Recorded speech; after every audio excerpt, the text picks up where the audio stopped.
angkatan 10 dari Kabupaten Batubara. Saya mengajar di UPT SD Negeri 04 Saybalai, Kabupaten Batubara. Di sini saya akan membiaskan tentang video aksi nyata saya tentang diseminasi budaya positif yang saya terapkan untuk teman-teman saya. Terima kasih.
Silakan masuk ya Bu. Ada snacknya Bu? Ada. Nanti pulang jangan cepat-cepat ya Bu. Amplopnya belakang soalnya.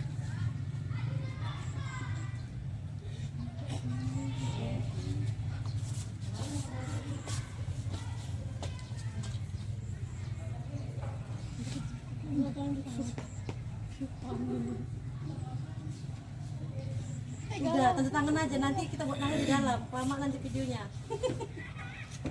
Ina. Nanti kan dipotong-potong, nanti dipotong-potong. Ayo, Bu Tika. Enggak manis kan aku situ? Manis lah. Tipis-tipis. Tipis-tipis. Apa tuh apa?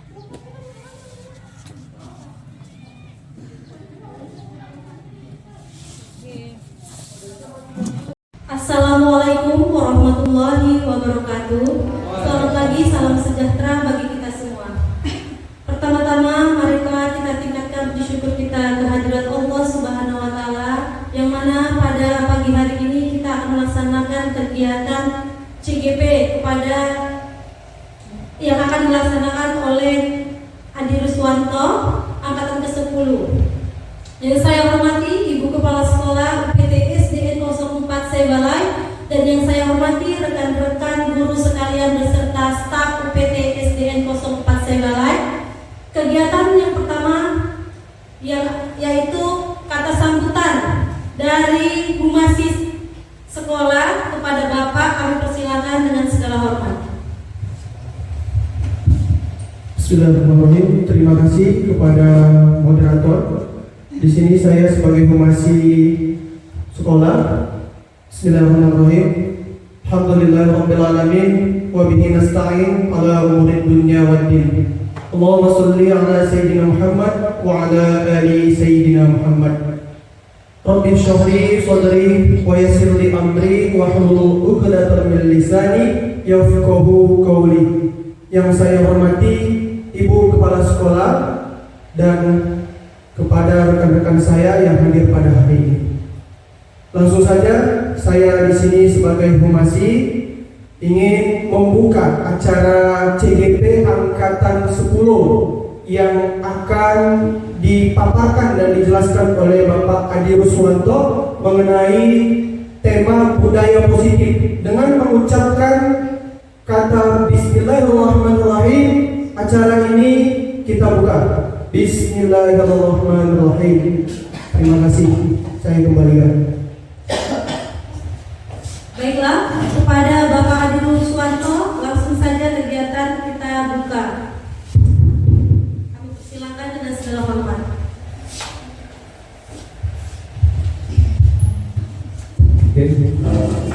Terima kasih kepada Ibu Moderator dan Bapak Humasi UPT SD 04 Saybalai.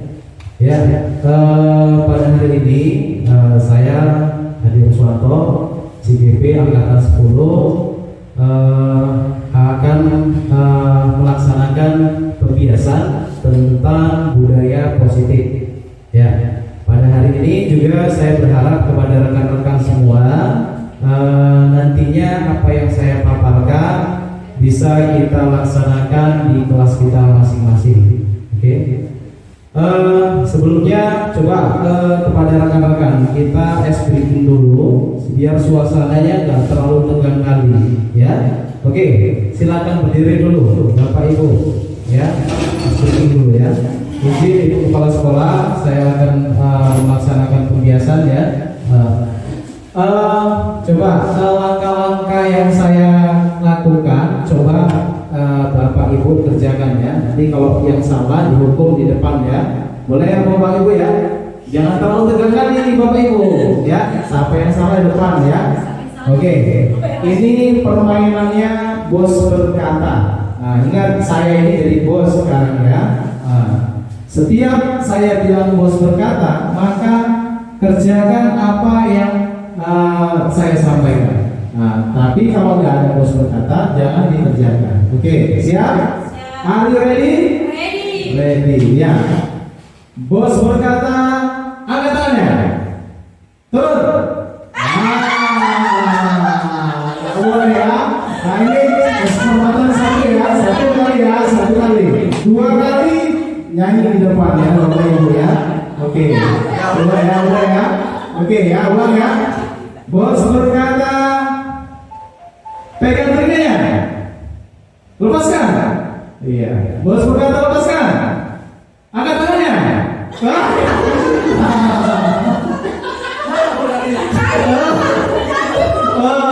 Gimana dulu? Oke, karena tua ya. Oke, saya udah ini terakhir ya.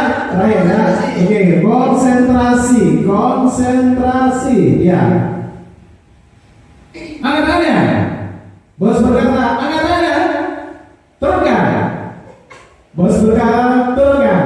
Iya, bagus. Silakan dulu. Kasih tepuk tangan dulu. Iya, ini bisa diterapkan nanti Bapak Ibu di kelas ya. Nanti biar suasananya itu agak tegang kalau apalagi kalau siang-siang, ya kan? Kalau udah nanti siang agak tegang, buat permainan seperti ini biar relax. Ya, yang masuk kita ke sebelumnya. Ya, ya, nah ini budaya positif. Inilah yang perlu kita terapkan di kelas kita, di sekolah kita. Upaya kita untuk apa? Meningkatkan mutu pendidikan yang ada di sekolah kita. Makanya kita harus benar-benar kita upayakan untuk melaksanakan budaya positif. Next. Ya.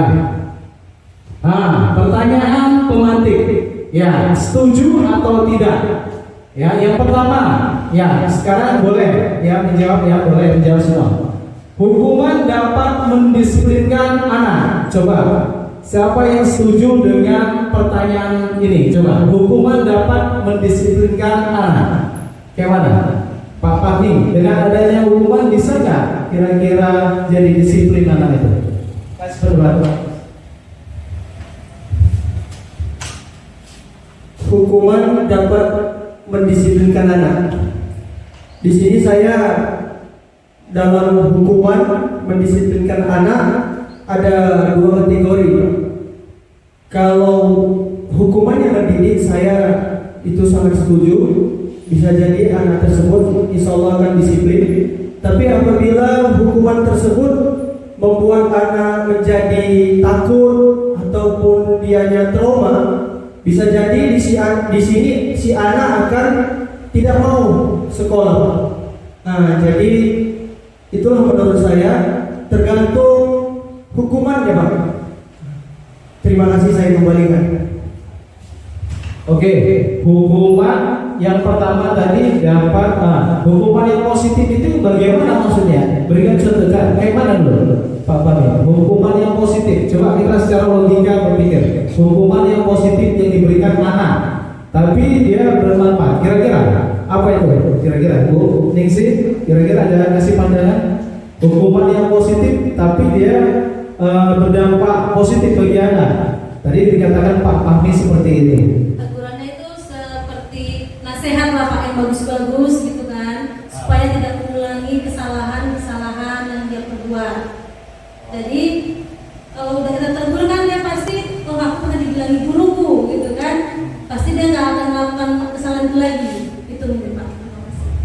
Oke, ya, bisa lah ya. Jadi artinya kita selaku guru, kadang kita kan kadang kita merasa arogan juga ya kan, memberi hukuman pada anak sehingga anak terus jerah. Ternyata itu salah ya. Kalau kita menilai seorang anak itu dengan hukuman terus bisa jerah, itu salah ya. Tapi kalau kita menghukum dia dengan secara emosional, dengan pribadi kita, dengan menghukum dia itu dengan kata-kata yang lebih mengena di hati dia, mungkin besok dia nggak akan mengulangi gitu kan.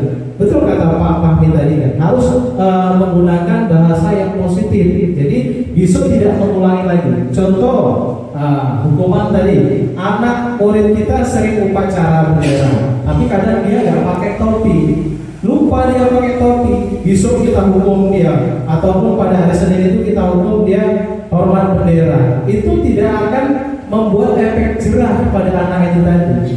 Nah, jadi bagaimana caranya? Kita panggil, kemudian kita duduk. Inilah nanti yang kita pelajari tentang segitiga restitusi. Ya, kita panggil, kita tanya dulu permasalahannya apa, kenapa nggak dibawa topinya, ya, kok nggak dilengkapi perlengkapannya, harus kita tanya, nggak terus kita hukum, itu salah. Hukuman itu nggak membuat anak itu menjadi jerah, tapi akan diulangi lagi. Ya, itu yang pertama. Yang kedua, pemberian hukuman dengan hal positif seperti membaca atau membersihkan halaman sekolah dapat meningkatkan disiplin anak. Kira-kira benar nggak ini? Bu Yoi, gimana Bu? Dengan dihukum membaca, membersihkan halaman sekolah dapat meningkatkan disiplin anak. Bisa nggak? Menurut saya itu bisa gitu Pak, karena dengan membaca dia akan mengetahui ilmu pengetahuan yang lain gitu kan. Setelah itu membersihkan halaman sekolah agar dia menjaga kebersihan lingkungan sekolah dengan baik gitu. Jadi menurut saya itu bisa. Iya, bisa mendisiplinkan anak ya dengan kita menghukum, membaca, kemudian membersihkan halaman, bisa mendisiplinkan anak. Ya bisa jadi iya, bisa jadi enggak. Karena kadang ini anak kita belum tentu itu pandai baca ya kan? Belum tentu, ada yang satu kelas itu ada yang 2 orang 3 nggak pandai baca dia. Kadang kita suruh membaca itu nggak tahu apa yang dibacakan. Jadi ada masalah juga nanti ada. Nah, kemudian membersihkan halaman sekolah. Ya belum tentu juga dia itu mau. Jadi memang harus ada pendekatan secara emosional tadi saya sampaikan. Untuk menghukum anak itu nggak seperti itu adanya dengan perilaku yang harus seperti ini yang kita inginkan, nggak bisa.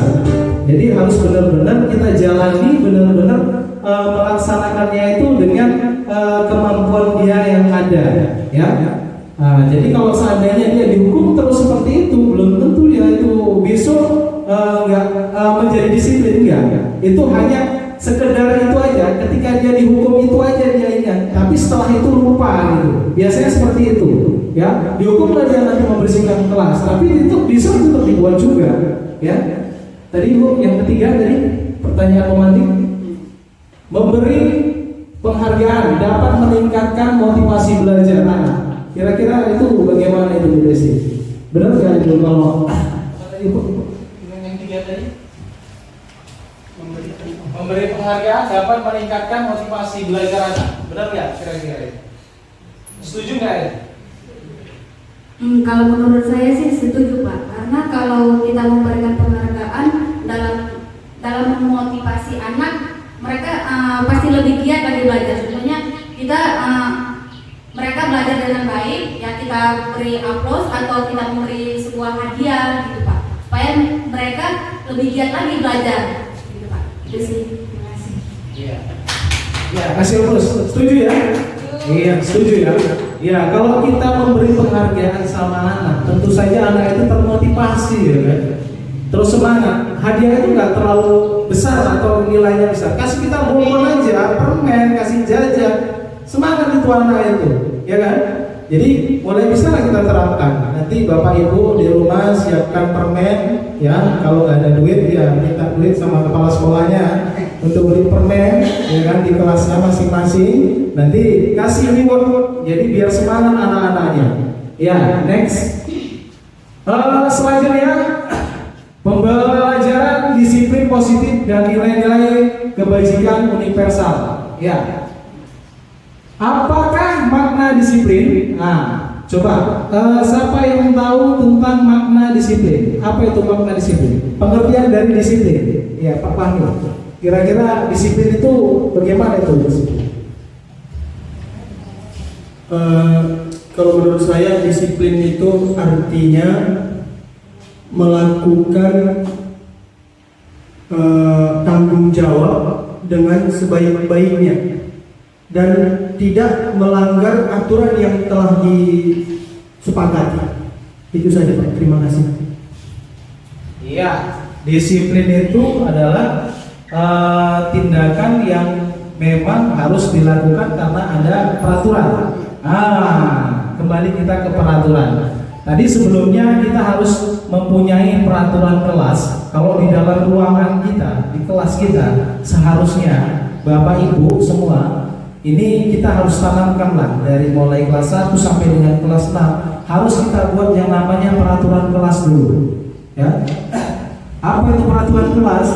Dia itu mempunyai yang namanya, contohnya seperti ini. Sebelum kita masuk ke kelas, kita ada kesepakatan. Apa kesepakatannya? Contoh kesepakatan kelas itu yang bagaimana? Yang artinya yang pertama, jangan ribut di dalam kelas. Nah, makanya ada saya siapkan kesepakatan kelas. Ya. Kesepakatan kelas ada. Ya.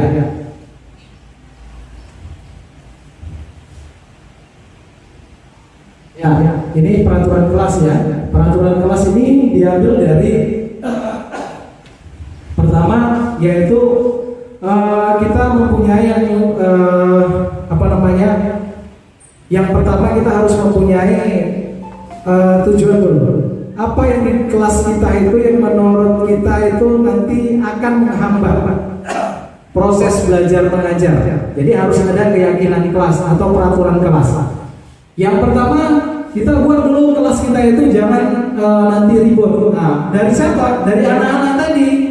Kita kembangkan dari anak-anak. Pak, salah satunya contohnya seperti ini. Pak, kalau di kelas kita itu jangan membuang sampah di dalam kelas. Nah, itu satu kita buat jadi peraturan kelas.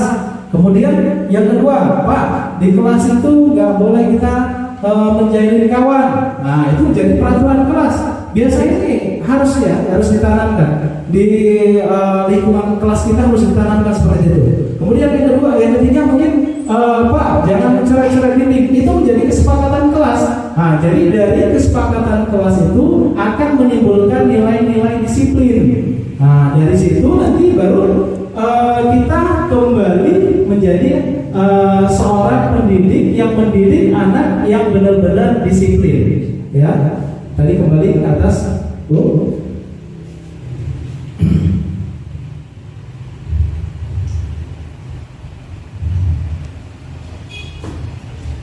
Ya, jadi apa makna dari disiplin tadi? Yaitu disiplin berasal dari bahasa Latin yang artinya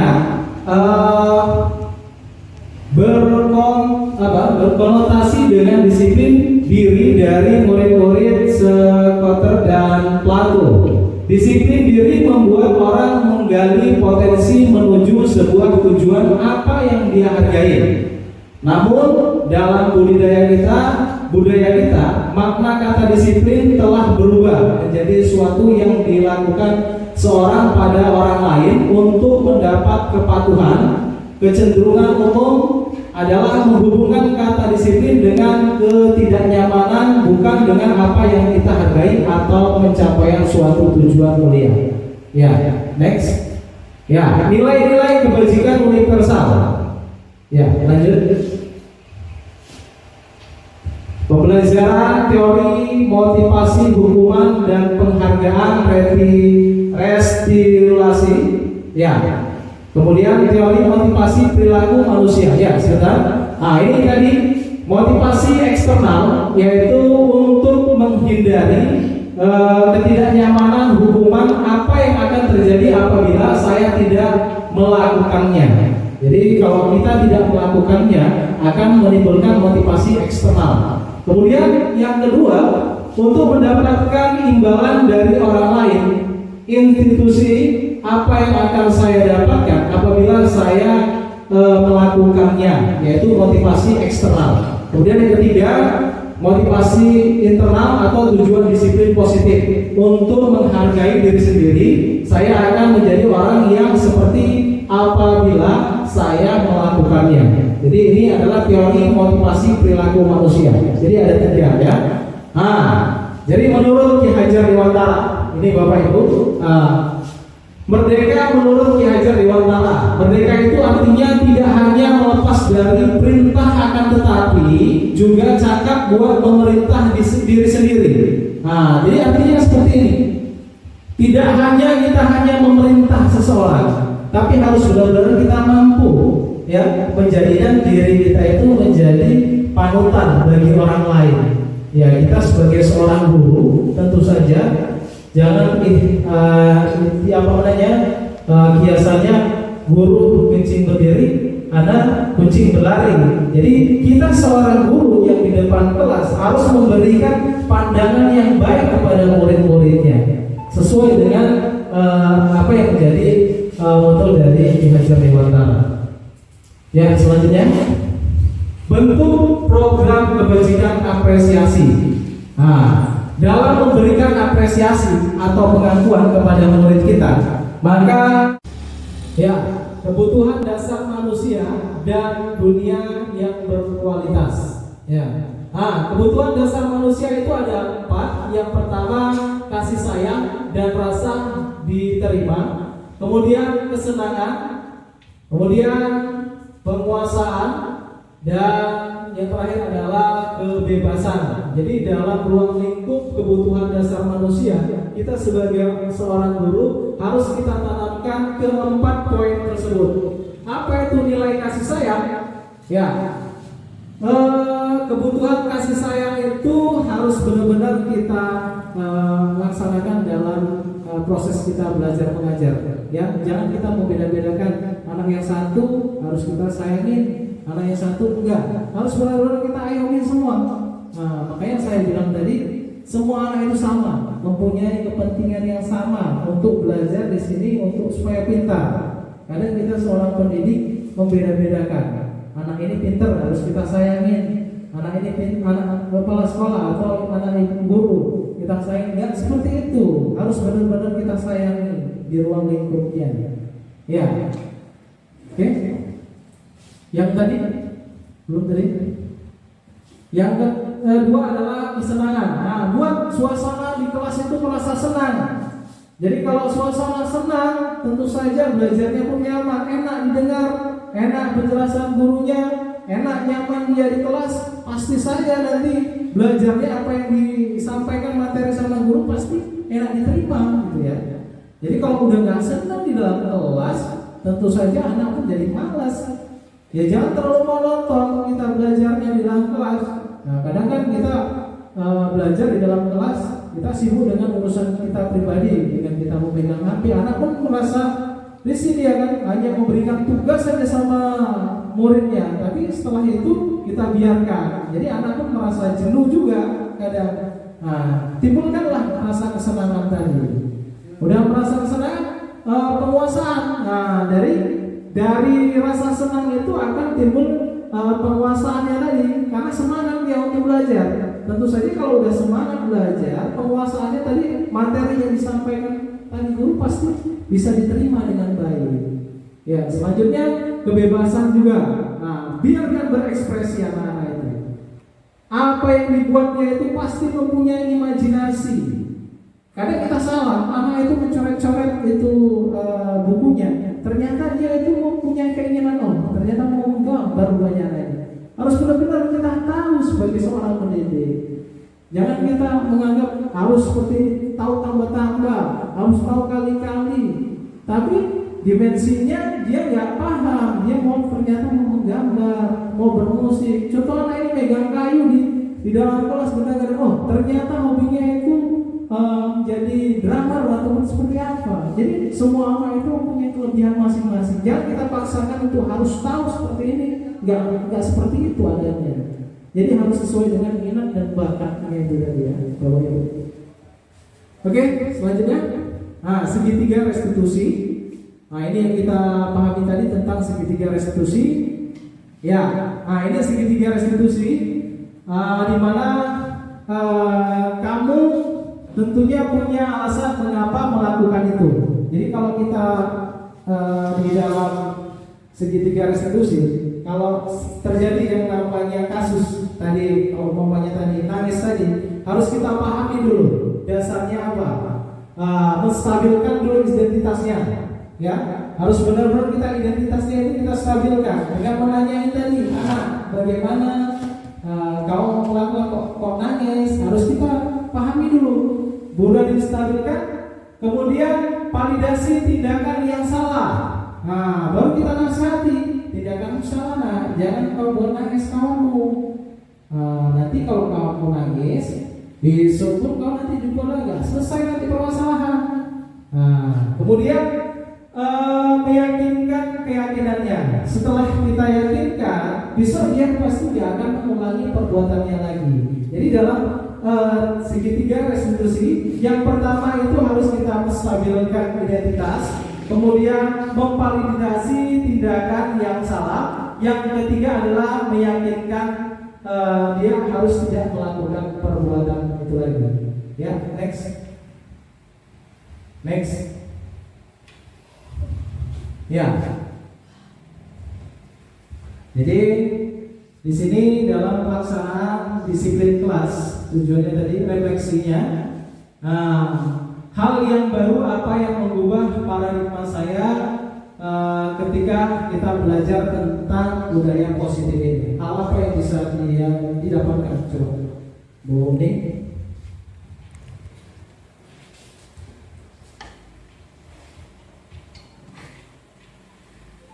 Hal yang saya dapatkan dalam materi ini ya Pak, banyaklah yang perlu saya rubah nantinya yang saya lakukan dalam kelas untuk menghadapi masing-masing karakteristik siswa tadi. Itu mungkin Pak.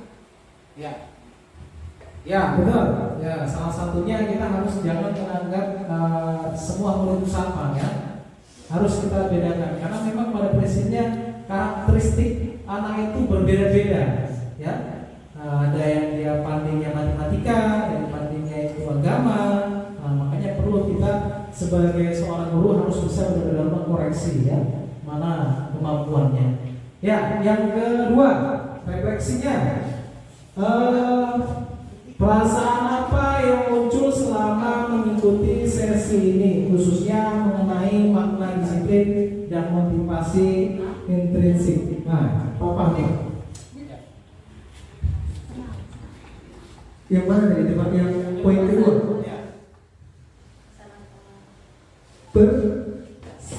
Perasaan apa yang muncul selama mengikuti sesi, khususnya mengenai makna disiplin dan motivasi interaksi. Perasaannya pasti ada senang dan dukanya Pak.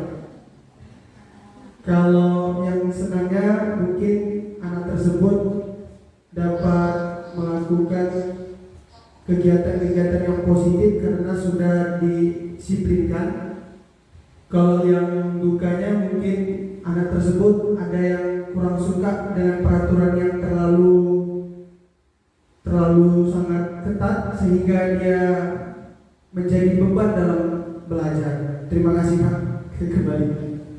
Ya, sebenarnya kalau yang menjadi beban ya makanya perlu yang namanya tadi keyakinan kelas. Yang kita tanya itu muridnya, apa yang mau kita buat di kelas-kelas ini supaya kelas kita ini menjadi nyaman. Nah, tentu saja tadi dari murid sendiri yang menjawab tadi, Pak, di dalam kelas nggak boleh ribut, Pak. Nah, itu nanti anak sendiri yang menyampaikan kepada kita. Kemudian anak yang satu lagi menyampaikan, Pak, di dalam kelas nggak boleh ngecek-ngecek nama orang tua, Pak. Nah, dari murid itu juga. Kemudian ditanya lagi murid yang berikutnya, Pak, di dalam kelas nggak boleh coret-coret dinding, Pak. Nah, dari keyakinan kelas itulah akan yang menimbulkan peraturan kelas. Nah, jadi yang menjadi beban menjadi anak itu. Dari anak itu tersebut kembali lagi ke anak itu. Nah, jadi seperti itu ya. Jadi tetap kita semangati juga anak-anak supaya benar-benar dia tahu membedakan mana yang benar-benar peraturan dalam diri dia yang memang dia yang membuat dengan peraturan yang ada benar-benar di sekolah ketika guru dan perangkat pembelajaran seperti TU dan sebagainya membuat peraturan. Harus kita bedakan. Beda peraturan kelas dengan peraturan sekolah. Jadi harus benar-benar kita bedakan. Ya. Selanjutnya yang ketiga, Bu apa? Bu Siska dulu. Yang mana Bu Siska? Apa refleksi? Peran Among seperti apa yang saya terapkan selama ini selama mengikuti modul. Jadi selama ini saya sudah mulai membiasakan mendengar keluhan-keluhan dari siswa terlebih dahulu sebelum menjudge kesalahan mereka. Jadi semoga kedepannya saya lebih mengerti lagi atau lebih memahami perasaan mereka dalam kegiatan belajar mengajar sehari-hari supaya lebih baik lagi. Begitu. Ya, benar ya. Jadi peran kita sebagai seorang amon atau seorang guru harus benar-benar tahu keinginan dari peserta didik kita. Jangan memaksakan kehendak kita. Terus anak-anak karena keterpaksaan seorang guru, jadi belajarnya pun terpaksa. Besoknya lupa gitu kan. Jadi harus kita tanya kemauan anak itu. Jadi harus benar-benar kita sebagai seorang guru harus bisa berperan, ya. Pandai berperanlah, ya, menempatkan diri kita. Ya, selanjutnya refleksi yang ketiga, yang keempat, saya akan menjadi among yang seperti apakah setelah mengikuti modul ini. Ya, kira-kira setelah kita melakukan pembelajaran seperti ini, Ibu Junta lah, apa yang Ibu bisa sampaikan? Menurut pendapat saya, di sini saya akan menjadi among yang seperti apakah setelah mengikuti modul ini. Jadi kalau kita sebagai guru, kita harus seperti guru murid, kita didik yang bagus, kita tertibkan, lalu kita sampaikan materi pelajaran. Tetapi cara menyampaikan itu harus kita dengan lembut mendekati seorang murid supaya jangan ketakutan. Dan kalau dia nggak bisa, kita dekatkan. Nah, belajar kau naknya seperti inilah belajar di rumah supaya kau pintar, supaya jangan di hari datang nanti ketakutan dia. Ketakutan dia melihat gurunya, yang kuliahkan gurunya ini. Belum lagi materi pelajaran terangkan, udah dibikin tugas. Jadi orang itu jadi apalah namanya ya, jadi tidak konsentrasi lagi dan murid itu pun jadi takut dengan gurunya. Jadi nggak apalah di kelas. Maka kita harus mendekati murid dengan baik, kita rangkul supaya dia senang melihat kita. Apapun materi pelajaran kita buat, dia harus dapat dan mengerti, dan dia nggak ketakutan lagi. Maka dia bertanya, Bu, ini apa maksudnya? Jadi kita terangkan dengan lembut dan kita dekatkan dia. Oke. Kasih tepuk tangan dulu pada Ibu Junta ya. Ternyata Ibu Junta lebih senior, lebih paham tentang materi ini ya. Jadi benar kata Bu Junta disampaikan bahwasanya kita seorang pendidik jangan bahasanya terlalu kasar ya. Ketika kita masuk dalam kelas, kita memberi bahasa yang santun, yang menyayangin anak. Jadi anak itu tidak merasa takut. Kadang kan guru yang terlalu arogan, terlalu menakut-nakuti, jadi anak itu sebelum belajar udah merasa takut. Jadi apa yang disampaikan pun nggak akan diterima seperti itu. Harus benar-benar kita ayomin, harus benar-benar kita rangkul, ya. Bahasanya kita rangkul, ya kan? Anak didik ini adalah sebagai anak kita, anggap aja seperti itu. Jadi apa yang disampaikan guru tadi pasti akan mudah ditangkap. Kalau merasa yakin dia akan seorang siswa kepada gurunya, ibu guruku baik menyampaikannya, pasti dia ada termotivasi. Jadi seperti itu. Jadi pada kali ini saya menyampaikan budaya positif yang tadi dari awal tentang keyakinan kelas sampai dengan tadi segitiga restitusi, kemudian lagi budaya positif juga tadi sudah ditanamkan pada ibu-ibu sekalian. Tentu saja benar-benarlah kita terapkan di lingkungan sekolah kita. Artinya jangan hanya sekedar teori, harus benar-benar kita praktekkan dalam lingkungan kelas kita.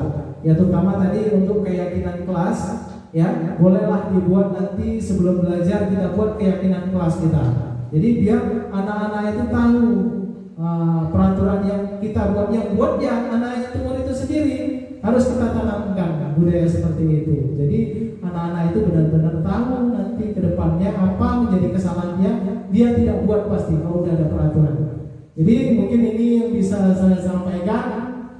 Saya selaku CGP Angkatan 10 ya, pada hari ini saya tutup dengan mengucapkan Alhamdulillah. Mudah-mudahan pembiasan saya kepada rekan-rekan semua menjadi motivasi bagi kita untuk sama-sama kita bergerak untuk meningkatkan pendidikan yang ada di sekolah kita, terutama di lingkungan sekolah atau kecamatan kita, dan sebagai pembiasan bagi murid-murid juga. Terima kasih atas segala perhatian, mohon maaf atas segala kekurangan. Akhirul kalam, assalamualaikum warahmatullahi wabarakatuh. Dan saya kembalikan kepada moderator. Terima kasih kita ucapkan pada rekan kita. Semoga apa-apa yang telah disampaikan dan dipaparkan oleh calon CGP kita dapat bermanfaat bagi kita semua dan dapat kita terapkan di sekolah kita ini. Terima kasih. Wassalamualaikum warahmatullahi wabarakatuh. Waalaikumsalam warahmatullahi wabarakatuh. Murid itu semua pintar, gak ada yang bodoh, ya. Gak ada dulu kalau kita belajar mengenai dulu matematika aja kan, kurikulum KTSP. Dalam kurikulum Merdeka ini, murid ini adalah sebagai simbol kita, hamba kita bahasanya. Kalau murid itu dibahasakan hamba menurut pandangan Ki Hajar Dewantara. Kita prioritaskan murid itu adalah tujuan pembelajaran kita supaya anak-anak itu benar-benar termotivasi untuk benar-benar dia pintar. Ya, jangan dikatakan murid itu bodoh karena dia nggak bisa baca. Jangan dikatakan dia bodoh dia karena nggak bisa kali-kali atau bagi-bagi. Pada dasarnya semua murid itu mempunyai kemampuan yang berbeda-beda. Tinggal lagi kita seorang guru bagaimana mendapatkan kelebihannya masing-masing. Ya, artinya jangan kita menganggap dia itu bodoh terus kita bodohkan. Ya, pasti ada kelebihannya. Jadi situlah kita seorang guru bagaimana menarik dari kemampuan dia untuk mencakapkan hal-hal yang bisa dihadapkan yang di masyarakat. Ya, contohnya dia dalam segi ilmu pengetahuan kurang, tapi segi keagamaan dia pandai. Nah, jadi seperti itu. Jadi kita harus benar-benar menghambakan murid. Next. Ya. Next.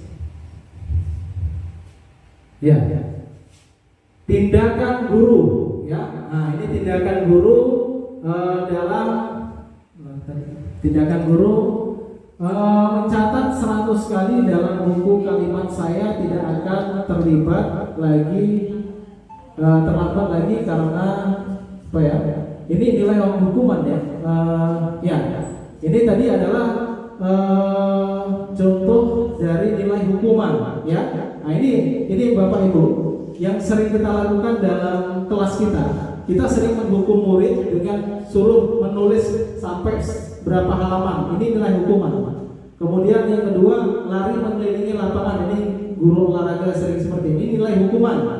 Kemudian yang ketiga, murid meminta untuk push up. Nah, ini nilai hukuman.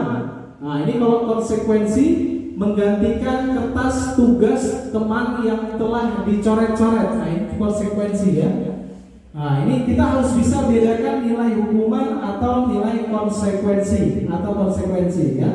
Nah, ini tindakan guru. Next. Ya.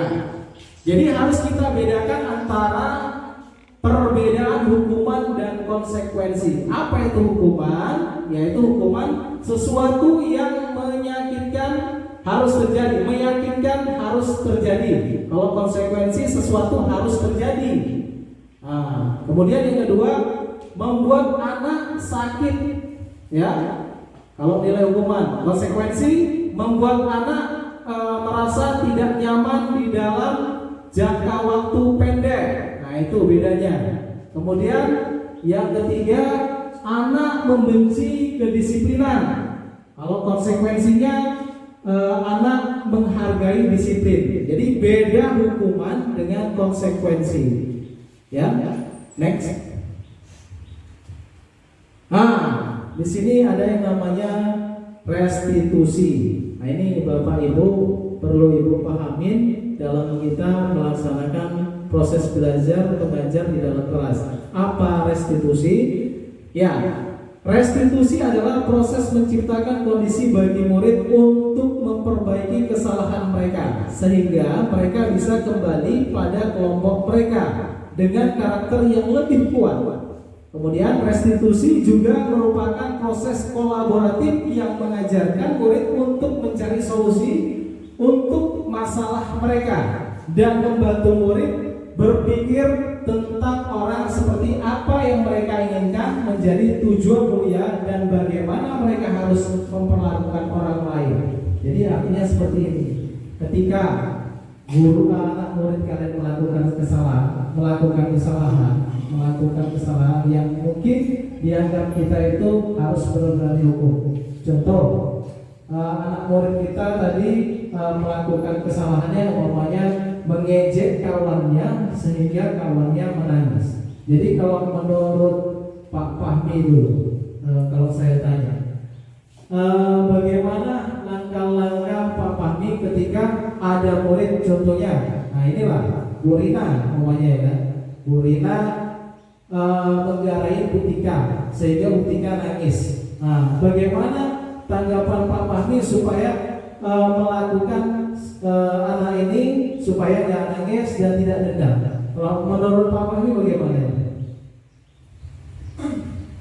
Menurut saya harus mengetahui karakter anak tersebut, baik yang membuat si Rina nangis ataupun si Tika yang nangis. Baru saya kasihkan masukan yang positif agar pelaku tadi tidak melakukan tindakan yang membuat kawannya nangis. Itu saja Pak, terima kasih. Ya, berarti Pak Fahmi udah paham ya tentang bagaimana untuk melakukan tindakan yang namanya restitusi. Ya ditanya dulu, ya kan? Penyebabnya apa tadi Bu Rina menjahili Bu Tika, kan gitu kan? Kita tanya dulu. Ternyata ada makna, ada masalahnya. Rupanya dicoret-coret bajunya Bu Rina. Makanya Bu Tika itu Bu Rina ngapain Bu Tika? Nah, jadi sengaja dia itu menjahilin. Nah, kita harus tahu dulu permasalahannya. Makanya perlu yang namanya restitusi tadi, ya. Perlu kita pahami tentang restitusi. Kita harus tahu, cari permasalahan dulu, jangan terus langsung kita menyalahkan yang membuat nangis. Ternyata sebelum itu ada itu kisi-kisinya yang membuat dia itu menjahili rupanya. Nah, jangan terus kita ngambil tindakan. Jadi ciri-ciri restitusi itu yang pertama bukan untuk menebus kesalahan, namun untuk belajar dari kesalahan. Yang kedua, memperbaiki hubungan. Yang ketiga, tawaran, bukan paksaan. Yang keempat, restitusi menuntut untuk melihat ke dalam diri.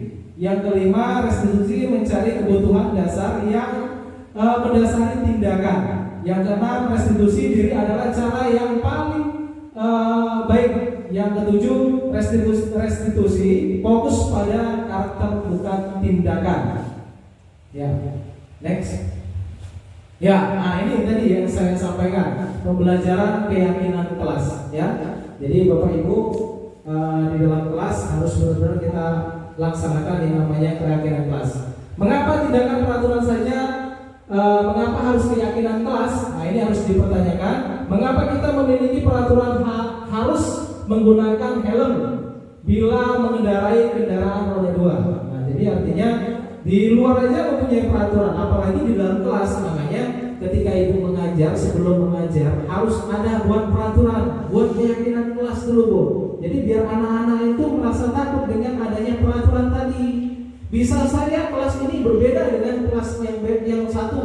Jadi sesuai dengan porsi kelasnya masing-masing. Makanya harus ditanamkan ini peraturan kelasnya di dalam kelas untuk menunjang yang namanya budaya positif di dalam kelas. Ya, siapa yang membuat? Ya kita di dalam kelas, guru, wali kelas beserta murid-muridnya. Nah itu harus dibuat keyakinan kelasnya. Ya. Nah, jadi kenapa saya kaitkan tentang budaya positif? Nah, inilah dia lapis-lapisannya. Yang pertama, budaya positif yang perlu kita tanamkan di kelas atau di ruang lingkup sekolah kita, ya. Kemudian yang kedua, lingkungan yang positif. Kalau budaya positif yang kita tanamkan di sekolah kita, pastinya akan menimbulkan yang namanya lingkungan yang positif juga. Tentu saja dengan ditanamkan budaya positif, anak menjadi baik dalam bertingkah laku, bereksplorasi yang baik juga di lingkungan kelasnya. Tentu saja membuat lingkungan kelasnya menjadi nyaman. Setelah itu keyakinan kelas. Setelah di lingkungan tadi kita buat budaya positif, kita buat lagi di dalam kelas. Ya, kita buat lagi di dalam kelas, melakukan yang namanya keyakinan kelas. Nah, kemudian dari keyakinan kelas tumbuhlah yang namanya peraturan kelas. Jadi boleh di dalam dulu peraturan kelas, keyakinan kelas, budaya positif, dan seperti itulah yang harus benar-benar kita laksanakan di sekolah kita. Biar anak-anak ini terbiasa untuk melaksanakan atau melakukan tindakan-tindakan yang positif. Karena pada zamannya sekarang ini, anak ini udah terlalu mengikuti zaman yang ada. Jadi kalau budaya positif ini benar-benar kita adakan dalam lingkungan sekolah kita, tentu saja anak-anak kita menjadi anak-anak yang lebih baik lagi. Apalagi kalau kita belajar tentang agama, dasar-dasar agama ini memang penting di dalam kehidupan kita sehari-hari. Ya, next.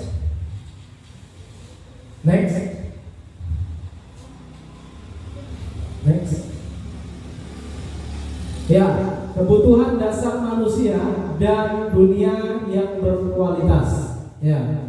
Kebutuhan dasar manusia itu ada 4. Yang pertama, kasih sayang dan rasa diterima. Kemudian kesenangan. Kemudian penguasaan.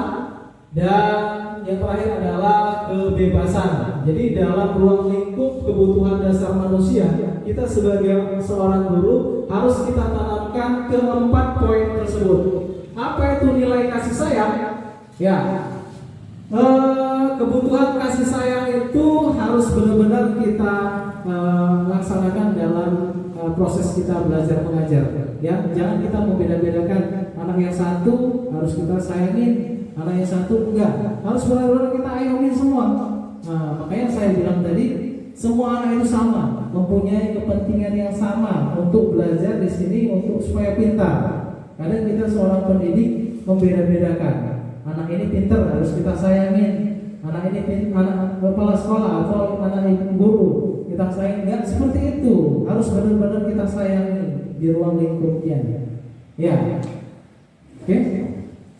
Yang tadi belum tadi. Yang kedua adalah kesenangan. Nah, buat suasana di kelas itu merasa senang.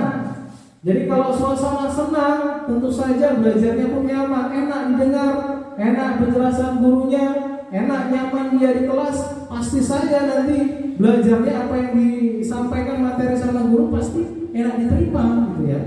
Jadi kalau udah nggak senang di dalam kelas, tentu saja anak pun jadi malas. Ya jangan terlalu monoton kita belajarnya di dalam kelas.